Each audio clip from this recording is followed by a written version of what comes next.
Et quand la tristesse arrive, je sais tu es là, toujours près de moi. Bon jeudi matin, bienvenue à votre émission La Victoire de l'amour. J'espère que vous allez bien. Et ce matin, j'aimerais en particulier saluer les gens de Winnipeg. Vous êtes très nombreux à nous écrire, à nous porter dans la prière, mais aussi à soutenir le ministère de La Victoire de l'amour. Alors, je vous remercie de tout cœur. Alors, aux gens de Winnipeg, je vous salue. Et on s'en va rejoindre immédiatement Dolly Dimitrov.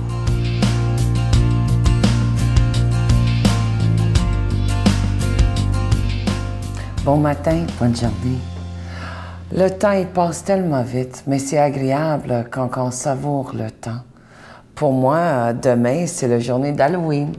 Je vous donne la permission à chacun et tous de porter un masque. À part de ça, il faut toujours être réel. J'ai le goût de vous parler de la loi de l'attraction. Qu'est-ce que je sème, je récolte. Qu'est-ce que je fais, ça me revient, comme la loi de boomerang. J'ai vécu un incident récemment. Je suis partie à la couturière pour arranger les pantalons à mon garçon. Il grandit vite, hein? Ça... Puis, j'allais pas payer à la couturière. Elle est très gentille, Irène.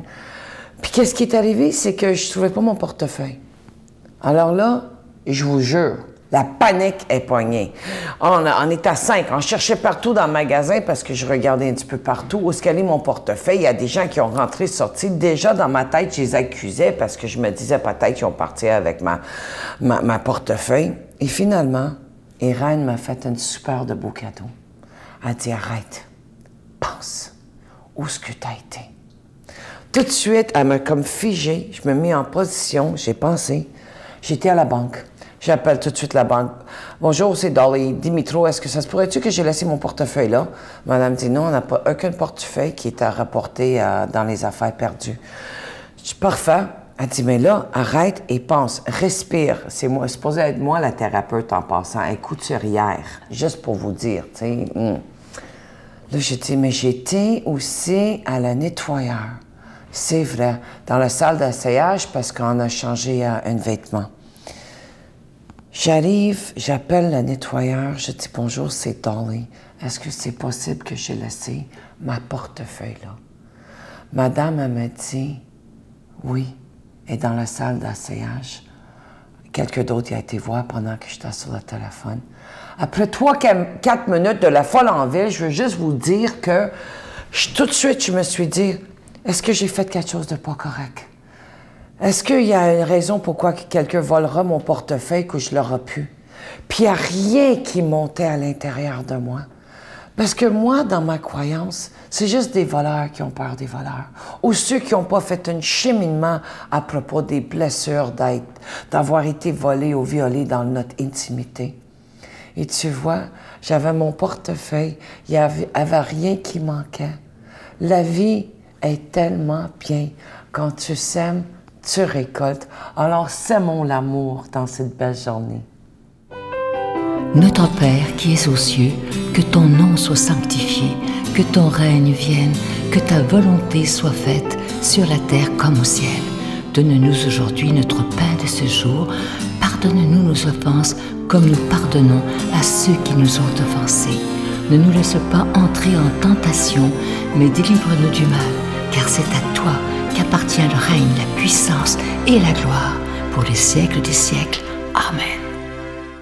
Pour une 20e année consécutive, La Victoire de l'amour, en collaboration avec Voyage Intermission, vous invite à son ressourcement annuel à bord du Celebrity Reflection du 10 au 17 janvier 2015.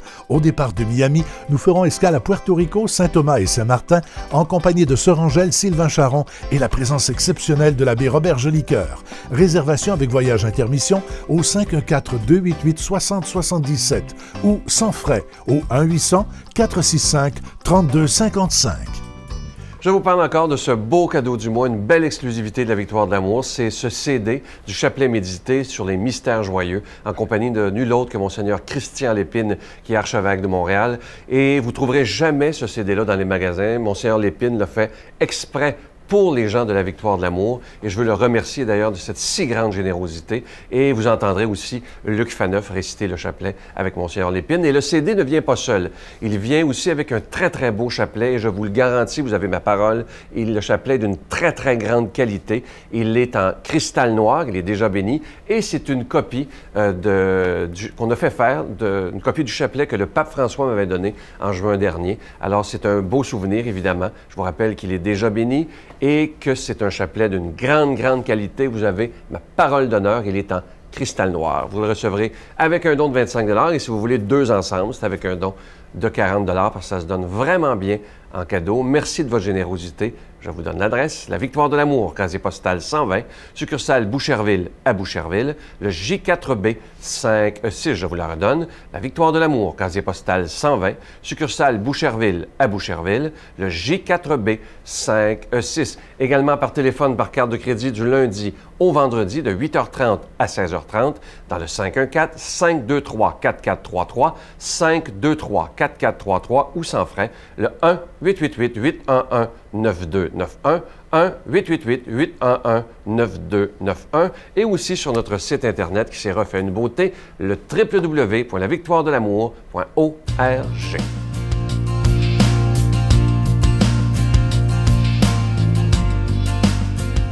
Mon Dieu, donnez-moi la sérénité d'accepter les choses que je ne peux changer, le courage de changer les choses que je peux et la sagesse d'en connaître la différence. Amen. Aujourd'hui, on s'en va rejoindre l'abbé Jean Chrysostome pour la proclamation de la parole de Dieu.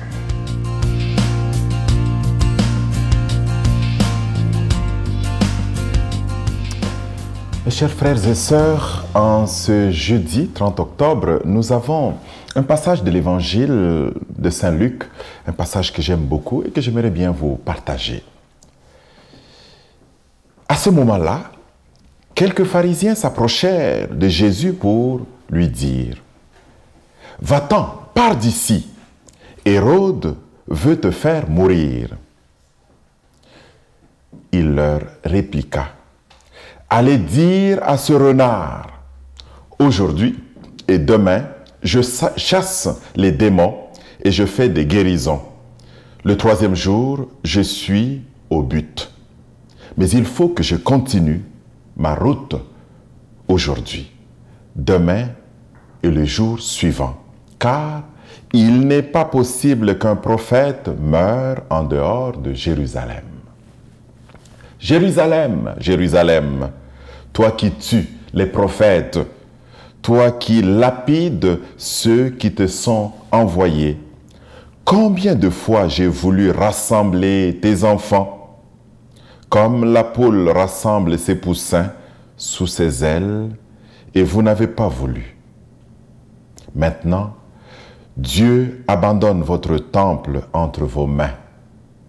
Je vous le déclare, vous ne me verrez plus jusqu'au jour où vous me direz « Béni soit celui qui vient au nom du Seigneur ». Voilà le passage que je voulais vous partager ce matin. Et je me permets de faire trois petits commentaires. Un premier niveau du commentaire qui me vient à l'esprit, c'est que, c'est sûr, ce sont les pharisiens qui viennent voir Jésus. Et ils lui parlent. Ah oui, non, mais on dirait qu'ils se disent, on t'aime beaucoup, tu sais, va-t'en, on ne veut pas que Hérode te fasse du mal. Mais la vérité, c'est que nous, quand nous lisons bien les Écritures, nous savons bien que les pharisiens disent là quelque chose qui fait leur affaire. On dirait qu'ils utilisent quasiment Hérode pour passer un message ou bien pour demander, se débarrasser de Jésus, pour demander à Jésus de quitter les lieux. C'est très subtil, hein? Et Jésus comprend cela. C'est ça qui est intéressant. Oui, ils pensent que je dérange. Ils sont dérangés par mes propos, par des actes, des gestes que je pose, des gestes de guérison, de libération que je pose. Oui, ils sont dérangés par des paroles qui annoncent de la nouveauté. Alors, je vais en même temps profiter pour leur annoncer une autre chose. Alors, Jésus leur parle en même temps qu'il répond à Hérode. D'abord, la première chose, il leur dit, oui, je vais mourir, et je vais souffrir, et je vais mourir. Et 3 jours plus tard, je vais ressusciter. Donc, il annonce déjà la souffrance, il annonce déjà sa passion et en même temps, il annonce sa résurrection. Voyez comment c'est très intéressant. Et donc, il porte là un témoignage de sa mission jusqu'au bout, même dans ce contexte où on essaye de se débarrasser de lui. Plus loin,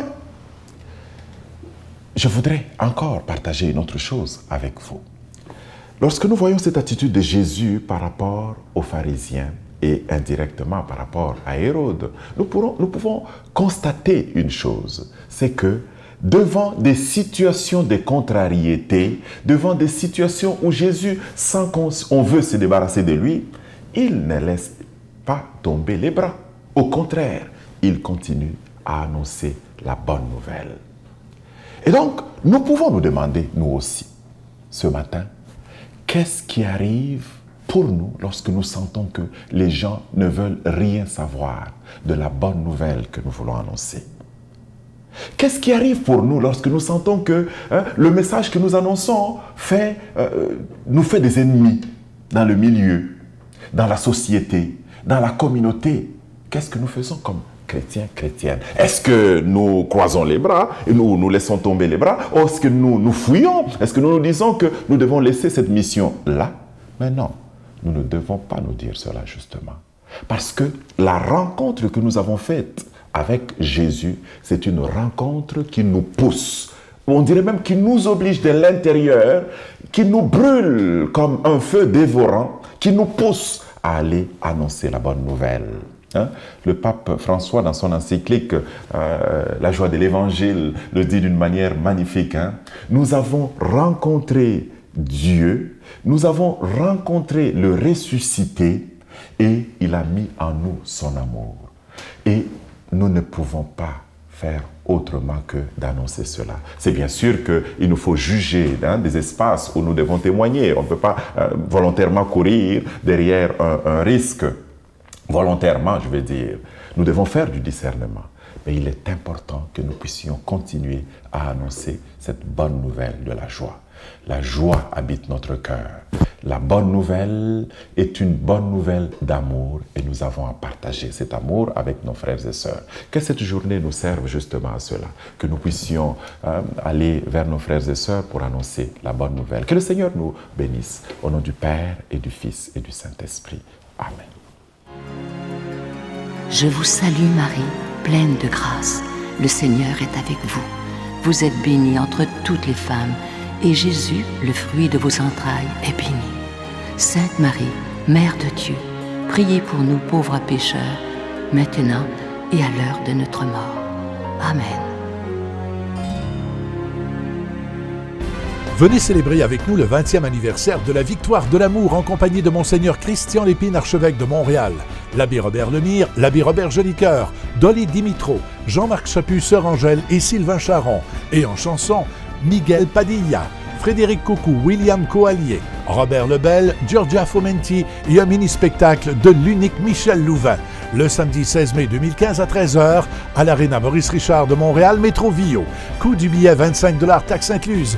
Réservez rapidement au 514-523-4433 ou sans frais au 1-888-811-9291.